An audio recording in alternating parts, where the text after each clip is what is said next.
On today's Toy Spot, we're having a look at the Hasbro Marvel Legends Wolverine series. We're having a look today at Cyclops.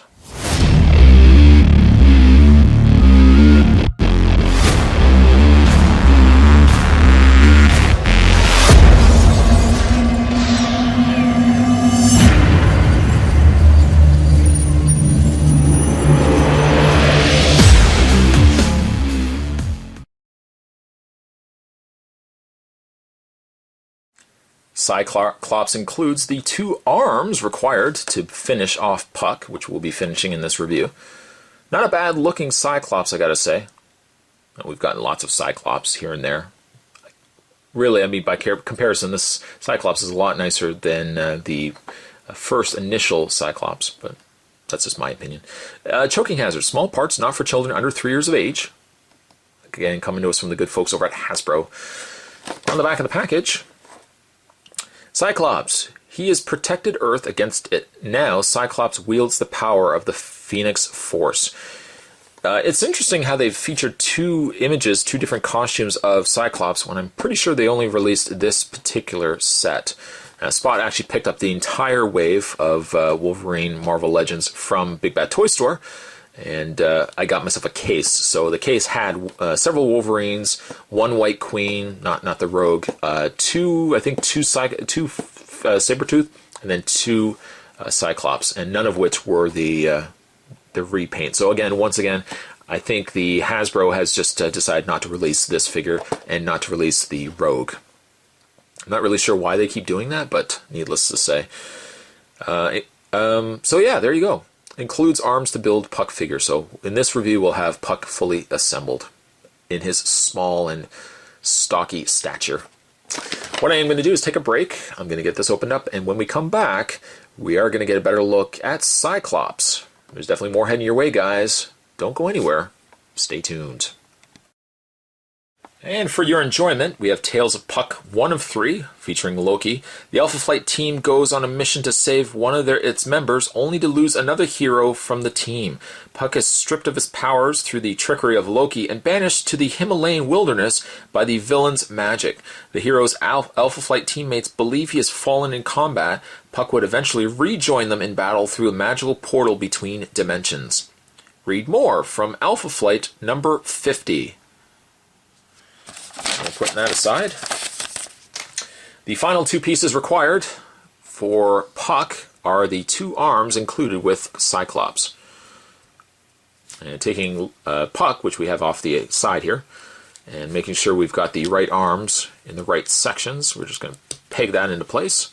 Take the other arm, peg it into place, and just like that, bada bing, bada boom, you got it, we got ourselves Puck. Though I've made fun of him in a couple of these reviews, he's not bad looking. Although, again, he's just small, and I feel like he could have easily been thrown in with another figure as opposed to being the Build-A-Figure. Build-A-Figures, I think large, I think massive. I don't think Puck.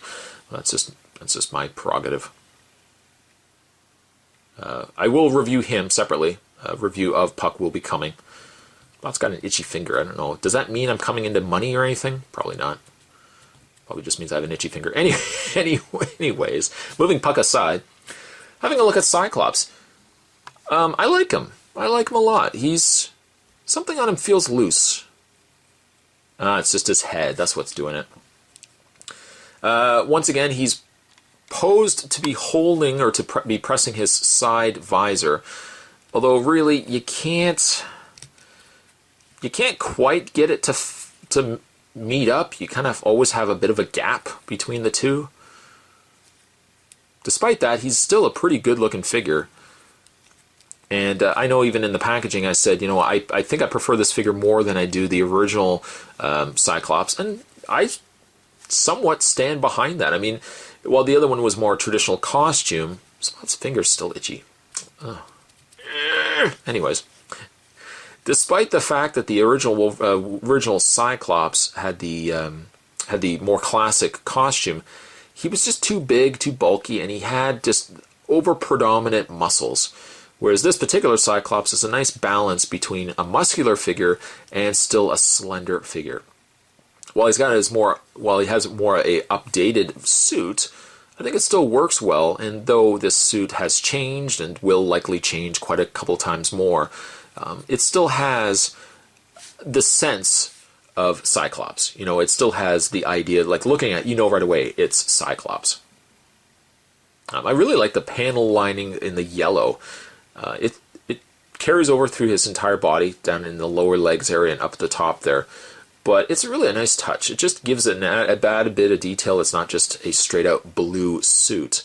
Of course, his X-Men symbol up at the top there. Let's zoom into his face. Why not? Zoom into his face. Face isn't bad.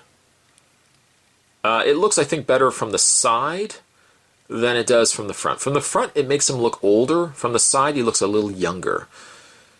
But paint's good. I have absolutely nothing bad to say about the paint. In fact, the figures in all this entire set, all the paint's been really good on them. Again, he's got a peg hole in the back. Not quite sure the reasoning for it. It was probably used because this was a reused body. It was probably used for another figure. Again, he has the two fingers ready to be using his visor, but it's just a shame that you can't quite get it to gel. And it's just the fact that there's enough give in the body. I mean, you don't want to start bending it too much that the elbow is going to start coming loose from itself. But I mean, again, you're still going to have a bit of a gap from his head to where, to where it should be. Speaking of his articulation, he does have a hinge ball joint. So he does have the rotation and movement you would expect from a ball joint, but you also have the hinge and flexibility with this extra bit of articulation. So not that you're going to have his head going up like this, but you have the option at least to. His shoulders are on a pin and socket, so they rotate out back and forth. He has a rotation in the elbow, a rotation in the bicep, a double bend in the elbow, rotation in the hand, as well as a pivot in the hand. He has the upper torso crunch, his rotation in the waist. Certainly also a swivel in the waist there, and his legs go forward, back, out. He has a rotation in the thigh, double bend at the knee, double bend in the knee, and finally a hinge and rotation in the foot area. He's a well-rounded figure, and I have to say that he has one of the smoothest bits of articulation in the thigh. I wish Wolverine had this same sort of articulation. Wolverine, I think, is a little harder initially to move. I've got him loosened up a little bit more the more I've been playing around with him, but right out of packaging, he was a little harder to get any sort of articulation movement out in the leg. Luckily, that's been fixed, but I think out of packaging, Cyclops certainly has the most freedom, and it's just a shame that White Queen didn't have. I can understand for the size of the legs, maybe they couldn't have really incorporated that same sort of articulation because it would have given a loose figure probably at some point. But I like Cyclops. He's well-rounded. He's done very well. And paint's good. Paint's nice and clean on him. Cyclops, I'm going to give him a 7.5. And with that, we've finished the reviews of the Wolverine series, or Puck Build-A-Figure series of Marvel Legends. And certainly stay tuned, guys, while we've finished this spot's still got the review of Puck heading your way. As always, thanks for watching. I'll see you next time.